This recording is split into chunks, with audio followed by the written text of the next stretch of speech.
আসসালামু আলাইকুম প্রিয় ইউটিউব বন্ধুরা, সবাই কেমন আছেন? আশা করি সবাই ভালো আছেন। আল্লাহর অশেষ রহমতে আমরাও ভালো আছি। চলে আসলাম মুস্কান ফ্যামিলি থেকে আরও একটা নতুন ভিডিও নিয়ে। আজকের ভিডিওটা স্টার্ট করলাম ছাদ বাগান থেকে। সবাই মিলে ছাদ বাগানে এসেছি আমরুজ পাড়ার জন্য। আর এই যে ইরফান, মুস্কান ওরাও ছিটতেছে, আমি দেখে দেখে নিচ্ছি। যেগুলা খাওয়ার যোগ্য সেগুলো নিচ্ছি আমি। অনেক দিন পর ছাদ বাগানে আসলাম, খুবই ভালো লাগলো। আর এই যে এদিকে দেখেন কি সুন্দর কলমি শাক। এখানে সবসময় কলমি শাক লাগানো হয়, এবার একটু লেট হয়ে গেছে, কিন্তু অন্যান্য সময় তো আরও বেশি থাকে, এবার কমই। আর আপনাদের সাথে সব কিছু একটু একটু করে শেয়ার করছি। এখন কিন্তু ছাদে পানি, শ্যাওলা সব কিছু জমে যাচ্ছে।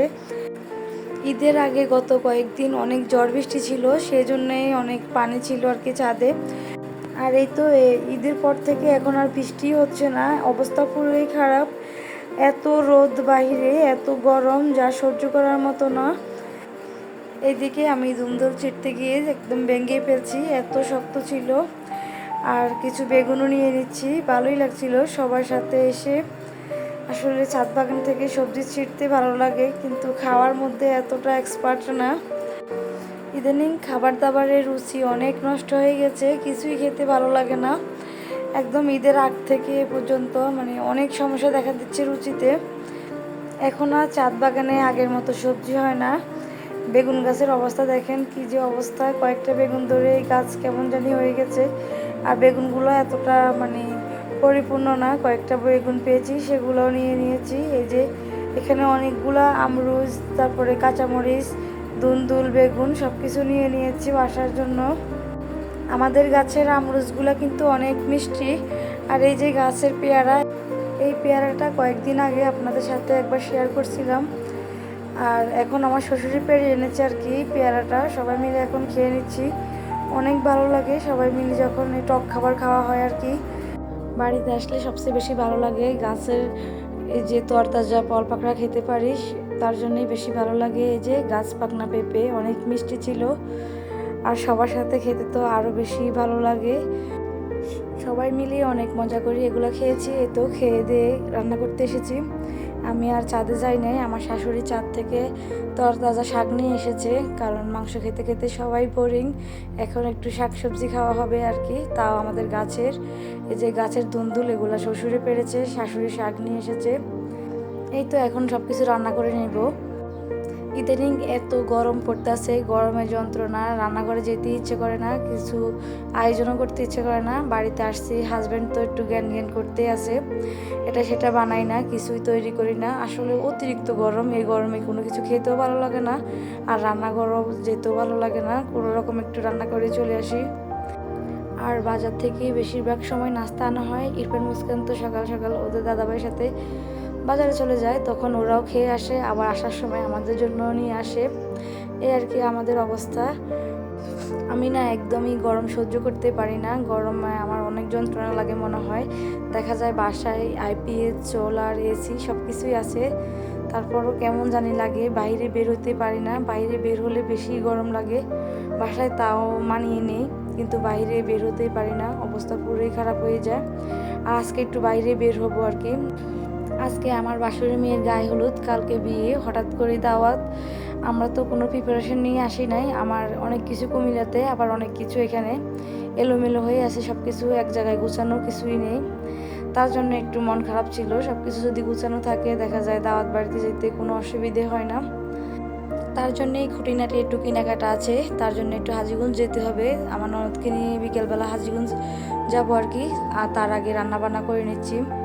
আর আজকে রান্নাবান্না করার পর ফ্রেশ হয়ে খাবার খাওয়ার পর যে কি যে ঘুম আসলো, গরমে তো বাইরে বেরোতে ইচ্ছে করে না, তার মধ্যে এমন ঘুম এসেছে। পরে কোনো রকম উঠে ননদকে নিয়ে হাজীগঞ্জে গিয়েছি আর কি। বাইরে এত গরম ছিল, বিশ্বাস করুন, অবস্থা পুরোই খারাপ। আমি ঈদ যাওয়ার পর কোথাও যাই নাই, বাসায় ছিলাম। আর হঠাৎ করে বাইরে যখন বের হয়েছি, তখন অবস্থা পুরোই খারাপ হয়ে গেছে। এই তো গরমের মধ্যে রান্না বান্না করে নিচ্ছি। অতিরিক্ত গরম, কি আর বলবো, গরমের কথা, অবস্থা পুরোই খারাপ। আর এই সময় যদি কোনো দাওয়াত পড়ে অবস্থা আরও বেশি খারাপ হয়ে যায়, কারণ দাওয়াতের জন্য একটু ভারী কাপড় পরতে হয়, এগুলা নেওয়া যায় না গরমে, এগুলা পরা যায় না। আর বিয়ে বলে কথা, বিয়েতে তো আরও ভারী কাপড় পরতে হয়। কি আর করবো, বাসুরের মেয়ের বিয়ে, অনেক রিকোয়েস্ট করেছে, তার জন্য তো যেতেই হবে। আর এই তো হলুদের অনুষ্ঠানে আমরা চলে এসেছি। আর আমরা তো অনেক রাতে এসেছি, আমরা যখন হাজীগঞ্জে গিয়েছি তো ওইখান থেকে আসতে আসতে অনেক লেট হয়ে গেছে, প্রায় রাতের 8টা বেজে গেছে। আর এখানে এসেছি আপনার প্রায় রাতের 10:30 11টা বাজে এসেছি, আর বাসায় গিয়েছি প্রায় 1টা বাজে। এখানে 1-2 ঘন্টা ছিলাম, বেশি ছিলাম না। আর এইদিকে ওই যে আমার জায়ের বোনের মেয়েরা কি সুন্দর নাচতে আছে। আসলে বিয়েতে হলুদে ছোট বাচ্চারাই বেশি মজা করে, আনন্দ করে। আর এই যে মেয়েকে রেডি করা হয়ে গেছে, অনেক আগেই রেডি করা হয়েছে আর কি। আর এখন সে তার বাবাকে সালাম করতে আছে, আমার বাসুরকে আর কি। আমার বাসুরও কিন্তু অনেক ইয়াং, অনেক স্মার্ট। মেয়ের কিন্তু বয়স হয় নাই, অনেক কম বয়সে মেয়েকে বিয়ে দিয়ে দিচ্ছে। আসলে আমাদের যে বাড়ির আশেপাশের পরিবেশ অতটাও ভালো না, কি আর করবে, এখনকার যে জমানা, মেয়েরা রিলেশনে চলে যায়, এটা সেটা হয়, সেই জন্যই আর কি বিয়ে দিয়ে দিচ্ছে। ওর বয়সে অনেক মেয়ে রিলেশনে গিয়েছে, এটা সেটা করেছে, তার জন্যে মেয়েকে এত তাড়াতাড়ি বিয়ে দিয়ে দিচ্ছে। আর আমার বাসুরের মেয়েটা কিন্তু মাশাআল্লাহ অনেক কিউট। এই তো মেয়েরা সবাই মিলে ওকে স্টেজে নিয়ে যাচ্ছে, আর সবাই অনেক আনন্দ ফিল করতেছে এই সময়টা। দেখা যায় আগের বিয়েতে মেয়েরা অনেক কান্নাকাটি করতো, কিন্তু এখনকার বিয়েতে মেয়েরা একদমই কান্নাকাটি করে না, আরও অনেক কিছু ফিল করে, অনেক আনন্দ করে। যে যার বিয়েতে সবচেয়ে বেশি আনন্দ করে। এই তো সবাই মিলে আমরা স্টেজের দিকে যাচ্ছি, আর অনেক রাত হয়ে গেছে তাকে হলুদে বসাতে বসাতে আর কি। এই যে ওনারা যেখানে রান্না বান্না করতে আছে, এটা হলো আমাদের বাড়ি। ওই যে আমাদের একটা ঘর দেখা যায়, আর যেখানে রান্না বান্না করতে আছে সেখানে আমাদের আগে আর একটা ঘর ছিল, এখন আর ওই ঘরটা নেই।